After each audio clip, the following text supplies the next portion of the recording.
नमस्कार दोस्तों, वैद आईसीएस लखनऊ के यूट्यूब चैनल पर आपका स्वागत है। मैं डॉक्टर पीएम त्रिपाठी, डायरेक्टर वैद आईसीएस लखनऊ, एक बार फिर से आपको कुछ दिलचस्प और रोचक करंट अफेयर से जुड़ी जानकारी लेकर के बताने आया हूं। आजकल 15वें प्रवासी भारतीय दिवस की बड़ी चर्चा है, विशेषकर इसलिए क्योंकि पहली बार इसका आयोजन उत्तर प्रदेश में हो रहा है, वह भी हमारे प्रधानमंत्री श्री नरेंद्र मोदी का संसदीय चुनाव क्षेत्र है। और वर्तमान में प्रयागराज में कुंभ का आयोजन भी हो रहा है और 26 जनवरी को गणतंत्रता दिवस की परेड भी होने वाली है। तो एक साथ 3 बड़े आयोजन एक क्रम में भारत में हो रहे हैं और 2 बड़े आयोजन ये उत्तर प्रदेश में चल रहे हैं।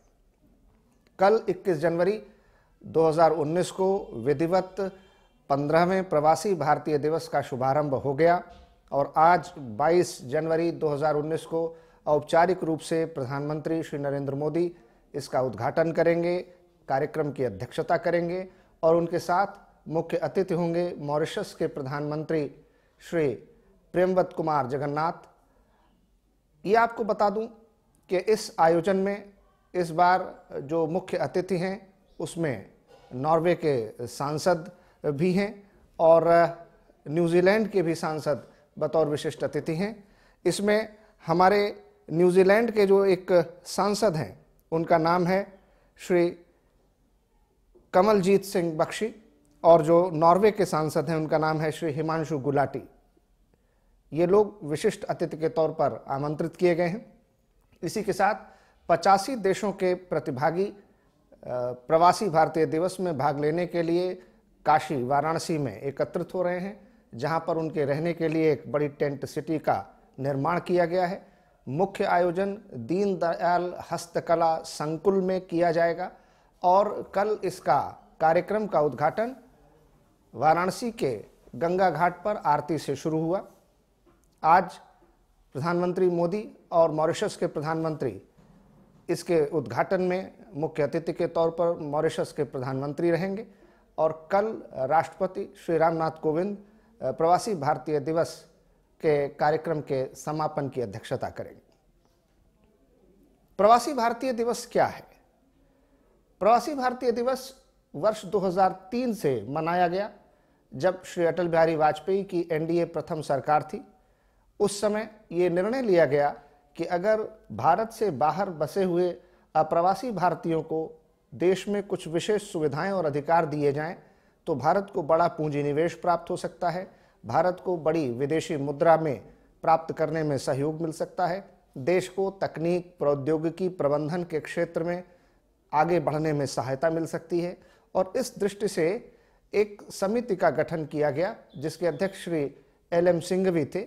लक्ष्मीमल्ल सिंघवी की समिति की सिफारिशों के आधार पर भारत में OCI overseas citizenship of India, Bharat की समुद्र पारीय नागरिकता देने का निर्णय किया गया और उसके बाद 2003 में पहली बार प्रवासी भारतीय दिवस का आयोजन किया गया।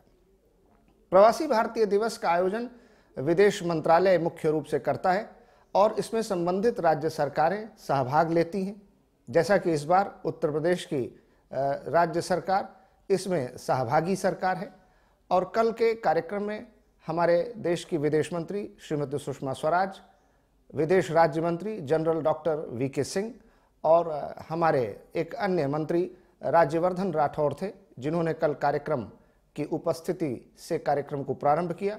उत्तर प्रदेश के हमारे मुख्यमंत्री योगी आदित्यनाथ भी उस कार्यक्रम में मौजूद थे और आज प्रधानमंत्री श्री नरेंद्र मोदी और मॉरिशस के प्रधानमंत्री श्री जगन्नाथ इस कार्यक्रम में मौजूद रहेंगे। इस कार्यक्रम की शुरुआत 2003 में नई दिल्ली से हुई थी। तब नई दिल्ली में भी जो पहला कार्यक्रम हुआ था उसमें मुख्य अतिथि मॉरिशस के ही प्रधानमंत्री श्री अनिरुद्ध जगन्नाथ थे।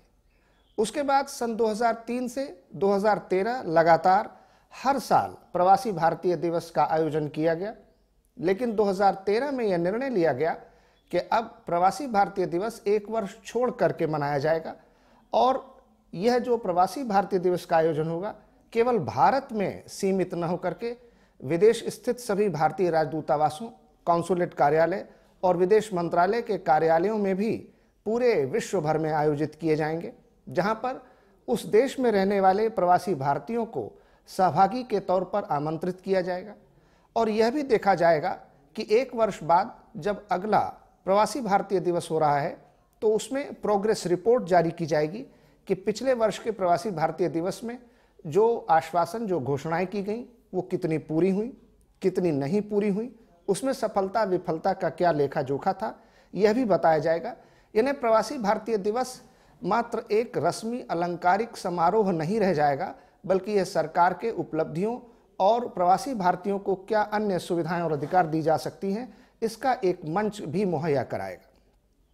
इस तरह से 2013 के बाद पहला जो 1 वर्ष छोड़ करके सम्मेलन आयोजित किया गया, यह 2015 में आयोजित हुआ।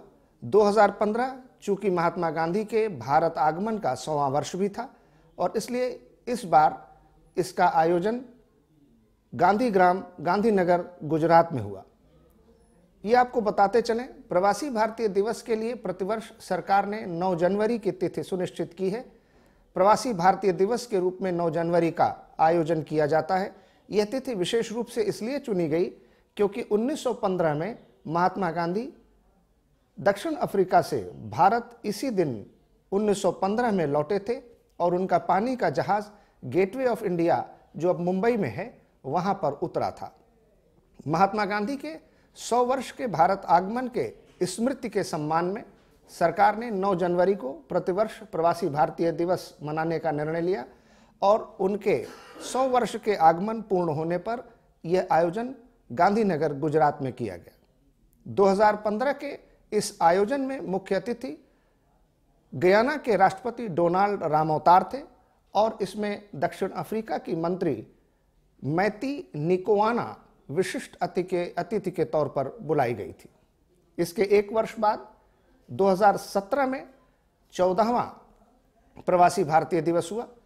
इस 14वें प्रवासी भारतीय दिवस का आयोजन कर्नाटक के बंगलुरु में किया गया और कर्नाटक के बंगलुरु में आयोजित इस प्रवासी भारतीय दिवस के मुख्य अतिथि एंटोनियो कोस्टा पुर्तगाल के प्रधानमंत्री थे। और इस बार 2019 में फिर से 1 वर्ष बाद इस आयोजन को वाराणसी में किया जा रहा है, जिसमें कि मॉरिशस के ही प्रधानमंत्री मुख्य अतिथि हैं। और आज इस कार्यक्रम की हमारे प्रधानमंत्री ने अध्यक्षता की, मुख्य अतिथि को सम्मानित किया। विदेशों से आए लगभग 85 देशों के प्रतिभागियों को विभिन्न क्षेत्रों में और भारत के प्रति उनके योगदान के लिए सम्मानित किया गया। और इस वर्ष के प्रवासी भारतीय दिवस की थीम है role of Indian diaspora in building new India, अर्थात नए भारत के निर्माण में अप्रवासी भारतीयों की भूमिका। आपको यह भी बताते चलें कि विश्व में भारतीय इंडियन डायस्पोरा सबसे बड़ा समुदाय है जो अपने देश के बाहर दुनिया के अन्य देशों में रह करके विभिन्न क्षेत्रों में प्रशंसनीय और महत्वपूर्ण कार्य कर रहा है। शासन, प्रशासन, बड़े बड़े मल्टीनेशनल्स के सीईओ, नासा और अन्य बड़े शोध संस्थानों में महत्वपूर्ण वैज्ञानिक पद, विभिन्न चिकित्सा, इंजीनियरिंग से जुड़े क्षेत्रों के संगठनों में महत्वपूर्ण पदों पर ये कार्य कर रहे हैं। और भारत की उभरती हुई प्रतिभा को सारी दुनिया में आज सराहा जा रहा है। भारत आज विश्व की एक सबसे बड़ी उभरती हुई सॉफ्ट पावर है, जहां पर इंटेलेक्चुअल पावर के तौर पर भारत का एक सम्मान के रूप में स्थान लगातार बढ़ रहा है, जिससे हमारी दावेदारी यूनाइटेड नेशंस के सिक्योरिटी काउंसिल में भी एक परमानेंट सीट के लिए मजबूत होती है। विश्व में भारत की सॉफ्टवेयर टेक्नोलॉजी में एक अच्छी पहचान है, एक अच्छी धमक है, एक अच्छी उपलब्धि है। हम विश्व के सॉफ्टवेयर इंडस्ट्री में सबसे ज़्यादा तेज़ी से काम करने वाली अर्थव्यवस्था, प्रौद्योगिकी और इंजीनियरिंग के क्षेत्र में कामयाब देशों में गिने जाते हैं। भारत में इस समय बहुत सारे अंतरिक्ष के क्षेत्र में बड़े काम हो रहे हैं और इस तरह से भारत एक सुपर इंटेलिजेंट और सुपर सॉफ्ट पावर के रूप में धीरे धीरे विश्व में अपना स्थान बना रहा है। इसमें 15वां भारतीय दिवस जो इस समय वाराणसी में चल रहा है, ये भी एक महत्वपूर्ण कड़ी है। धन्यवाद। जय हिंद, जय भारत।